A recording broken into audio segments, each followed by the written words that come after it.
If you want to see tigers in the wild, then India's Ranthambore National Park is a good place to start. Situated in the Sawai Madhopur district of southeastern Rajasthan, the park encompasses 400 square kilometers and is home to between 80 and 90 tigers. But there were serious management flaws, which was making the park dangerously unsafe. When a single male tiger requiring up to 100 square kilometers of territory, the national park simply wasn't big enough to contain so many tigers. And that's not all. Visitor numbers weren't monitored or capped. More than 2,000 tourists drove into the park every day. There were no restrictions on the noise they made or the way in which they behaved. People drove along with their car windows open. They ate inside their vehicles and caused a significant amount of stress for the tigers in the reserve. The park's owners needed to increase the size of the park, but with both legal and illegal mining being carried out in the surrounding area, securing suitable land to expand was not an option. The park was already housing more than double the number of tigers it was capable of sustaining. A lack of prey and the constant stress from human noise and traffic was leading to disaster. Nobody could blame the tigers when they began to act out. They were becoming unusually aggressive towards humans. In 2010, a tiger, known to the park rangers simply as T24, but affectionately named Ustad for his free spirit, was desperate for food. Driven towards human settlements by the promise of easy prey in the form of farm animals, Ustad stalked closer. In the golden glow of the dawn light, it moved towards the buildings. Its scent was picked up by a small flock of goats penned in a shed for the night. They shuffled uneasily on their feet, aware that something was out there. Just then it heard a noise. It was a thud, thud, thud. The tiger turned its head. There, on a hill, was a lone man. It was 22-year-old Gamandi Saini. He had left his house at 5 a.m. after an argument with his wife.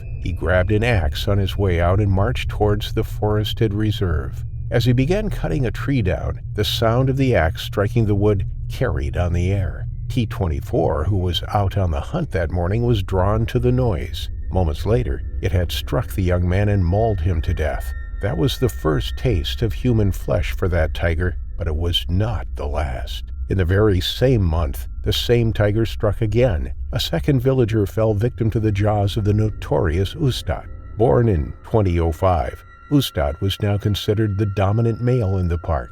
His activities largely went unchallenged by other males. He was devoted to his female, a tigress named Noor, but he was notably different from the other tigers. He was bold. He would often make a kill, then drag the dead deer out onto the highway to consume it in full view of an awe-inspired crowd of visitors. Other behaviors were more worrying. Whilst most tigers would move out of the way when humans approached, Ustad would not. He deliberately stood his ground, not moving from the path he was on as humans came close. He did not fear people, and that made him incredibly dangerous. 2 years later, in March 2012, a 19-year-old man, Ashfaq Ahmed, was also killed by the same tiger. He was learning that humans were easy targets. Only 7 months later, in October 2012, Ustad struck again. This time it was an employee of the park, Gisu Singh. He was the sole provider for his family. One of his 3 sons was paralyzed and terminally ill,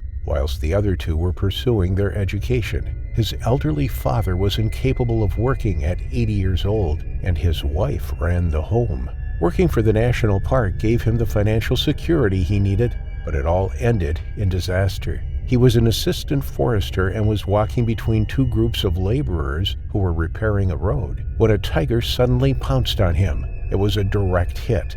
The tiger secured his neck in its jaws, and the father of 3 was dead within seconds. His body was dragged into the bushes where it was later discovered. Ustad, T24, had struck again. The tally for Ustad was mounting up. He had turned into a man-eater, actively seeking out humans to feast upon. He was dangerous and unrelenting. There was no knowing how many other deaths could be attributed to the alpha male. But nothing would be done about him until he had claimed his 4th victim. Wildlife activists insisted that he remained in the park. He was certainly a huge draw for visitors with his striking coat and lack of shyness. He was a photographer's dream.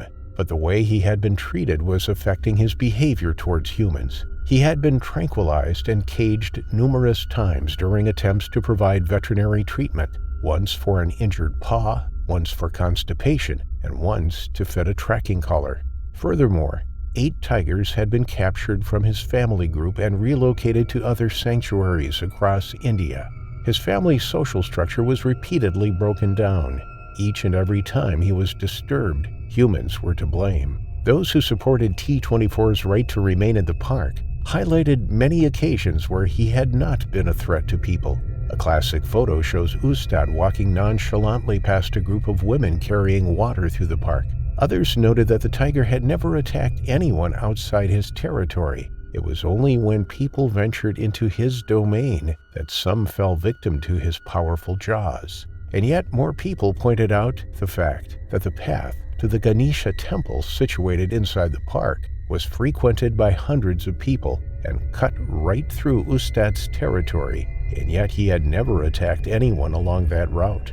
Reluctantly, park officials allowed Ustad to remain, and so his killing spree continued. This time it was 56-year-old Rampal Saini. As a veteran forest guard, Rampal was tasked with regular tracking activities. He patrolled the perimeter of the reserve, checking for signs of damage to the fencing, keeping an eye out for poachers or trespassers. His primary responsibility was the care of the animals in the reserve and the locals who used it and lived within its borders. Rampal was a fearless guard. He knew the dangers of working in close proximity to tigers, but he felt it was his duty. He understood their nature, but even he was becoming wary of Ustad's behavior. He relayed his fears to his family, raising his concerns that the famous tiger had turned into a man-eater, but that didn't stop Rampal from continuing his work.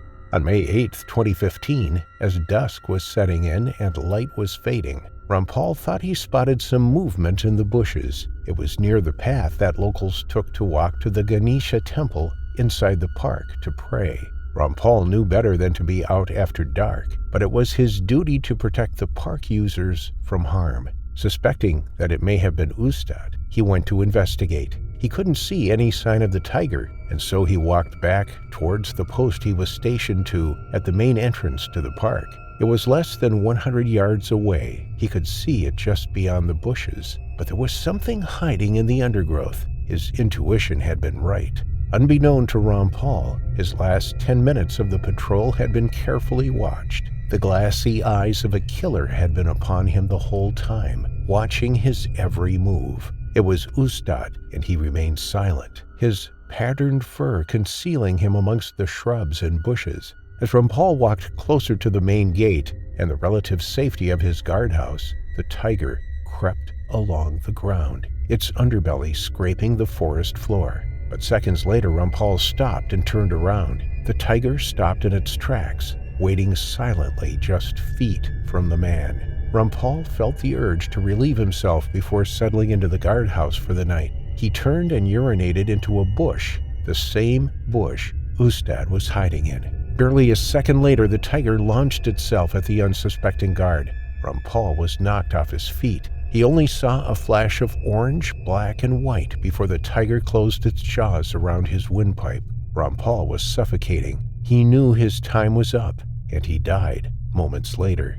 2 others heard the commotion and turned just in time to see Rampal being dragged away, his body limp in the jaws of the tiger. They shouted and screamed at the animal to drop him. They picked up rocks and stones and hurled them through the air and rushed towards the undergrowth. An eerie silence filled the air. They scoured the undergrowth for their colleague. Their hearts were thundering in their chests. T-24 was still out there. He was likely watching them right now from just feet away, but he had a masterful disguise. He was practically undetectable in the dense forest habitat. The 2 guards followed a path of flattened vegetation which led them into the trees. There, they found Rampal's limp and lifeless body. They rushed to it and quickly lifted him up and carried him back to the entrance. A helicopter was scrambled to the area, and Rampal airlifted to a hospital in Sawai Madhopur.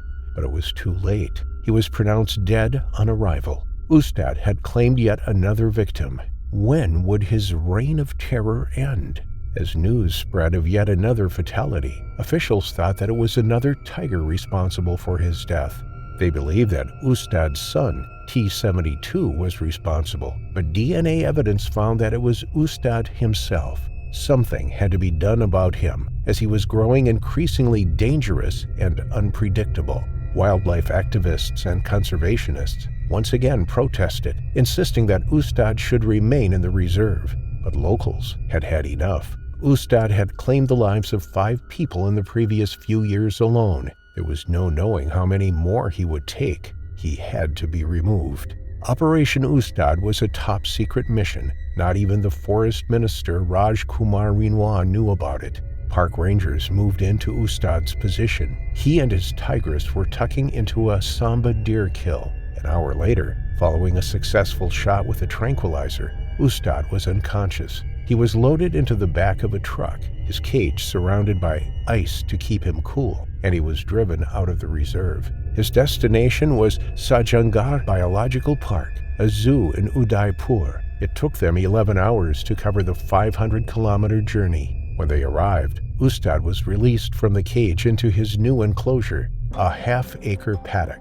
His 9-year reign as king of Ranthambore National Park was over. Rampal Saini was the last to meet his terrifying final affliction.